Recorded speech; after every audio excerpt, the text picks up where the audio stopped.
Кто здесь? Здравствуйте. Внезапно. Здравствуйте. Ну, я Здравствуйте. в камере, вы в камере. Здравствуйте. Что делать, если текст перевода ужасный, за работу вам заплатили?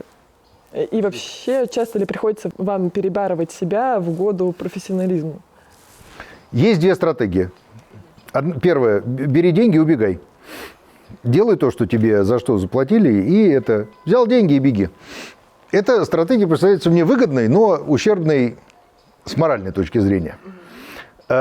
Если актеру не все равно, что он делает на озвучке, или режиссеру, то он будет добиваться качества в своей работе. Это касается всего.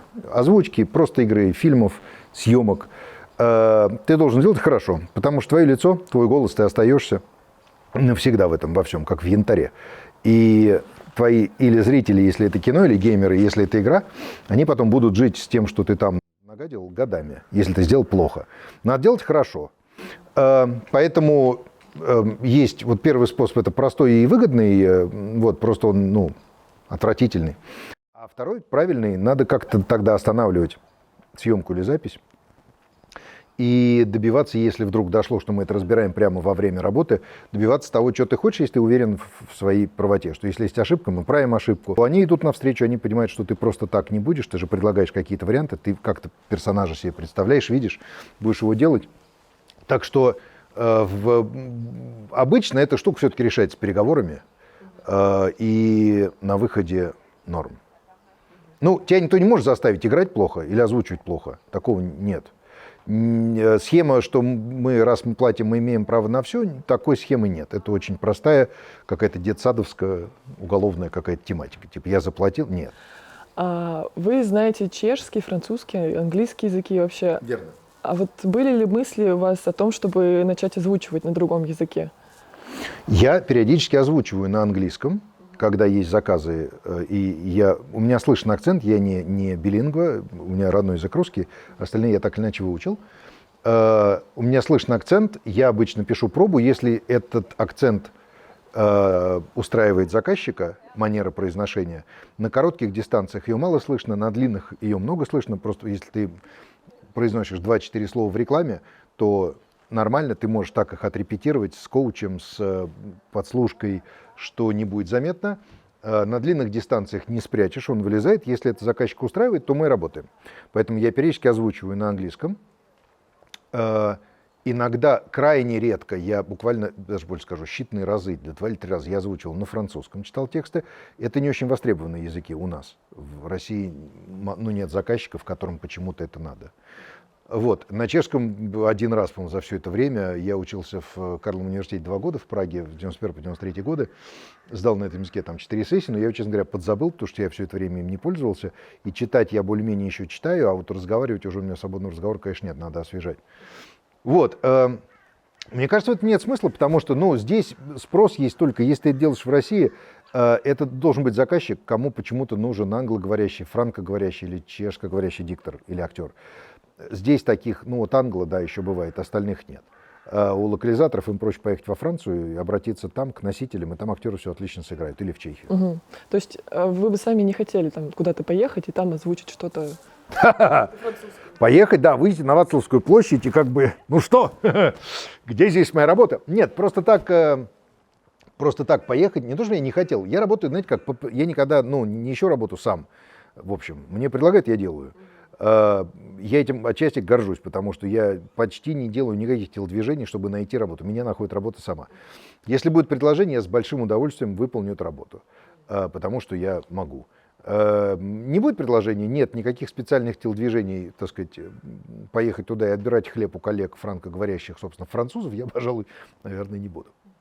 Спасибо.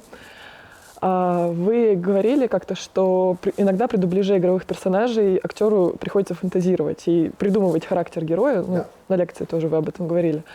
Вот можно ли сказать, что эта работа уже больше, чем озвучка? И вообще, где грань, что это придумка того, кто создал персонажа, а где ваша придумка? Смотрите, когда мы дублируем кино, я начну издалека. Когда мы дублируем кино, там очень жесткие рамки. Почему? Есть актер, который все сыграл и лицом, и голосом. И лицо актера остается, его тело, его жесты, его драки, его сон, все, что он сделал. Соответственно, ты должен стать его русским голосом не отменяя всего, что он уже сыграл там. Соответственно, ты меньше оставляешь своего и больше делаешь того, что он уже сыграл там. Ты можешь, дальше есть всякие вводные, ты можешь иногда украсить, иногда сделать лучше, чем оригинал, если оригинал плохой, иногда хуже, чем оригинал. Но в идеале ты проживаешь то же самое, что прожил твой коллега там на съемках. Если мы возьмем, на мой взгляд, там пример идеального попадания, мой коллега Сергей Александрович Бурунов, который озвучивал Ди Каприо, вот идеальное попадание. Ди Каприо играет в «Исходнике», а Бурунов играет на русском. Вот он играет конгениально. Он все, что делал Ди Каприо там, лицом и голосом, Бурунов здесь проживает, проигрывает только голосом. При этом мы не слышим самого Бурунова как личность. Сам Сергей Александрович, он в данном случае не в кадре. Мы должны видеть только Ди Каприо. Значит, это кино. Когда мы берем мультики и компьютерные игры, мультик — это следующая ступенька, мультфильм. Он же нарисованный персонаж. Его же, нету в жизни. Его придумали. Соответственно, этот персонаж сделан частично рисунком, а частично он сделан актером, который как-то сыграл. Иногда на больших, дорогих всяких продакшенах это одно и то же. Актер играет, прямо с него снимают, срисовывают мокап, motion capture, и его эмоции затем попадают прямо в анимацию в персонажа. До эпохи motion capture то же самое в 91 году делали, до 91 года, когда Робин Уильямс озвучивал Аладдина, очень много, и художники прямо делали скетчи, наброски, очень много из того, что Уильямс играл лицом и телом в студии, потом вошло в его, особенно в мимику, в его персонажа. Улыбка, нахмуренность, манера. Значит, но тем не менее, это на дорогих продакшенах их немного. На всех остальных актер, который работает там в Лос-Анджелесе, делает ту же работу, которую ты делаешь здесь. Поэтому там больше свободы. Ты можешь сыграть чуть по-другому. Оставив тот же форм-фактор, внешний вид персонажа в мультике, ты можешь добавить ему чего-то своего. И он просто будет такой. То есть на 15 языках один и тот же персонаж — это 15 разных персонажей. Да? Потому что каждый играет чуть по-своему. Значит, а в случае с играми там вводных вообще минимум. У нас, как правило, нет же, редко, когда бывает подготовка, как правило, ничего нет.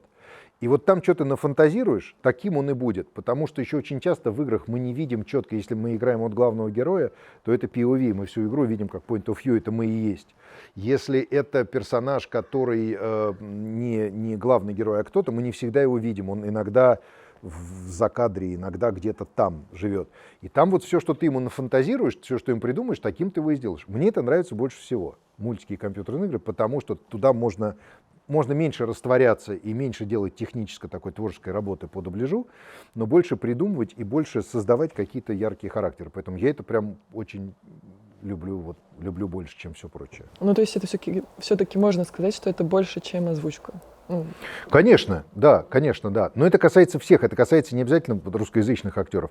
Это также касается англоязычного актера, который приходит озвучивать, там, условно говоря, есть Барон в игре «Ведьмак 3». Барон сыгран там по-польски.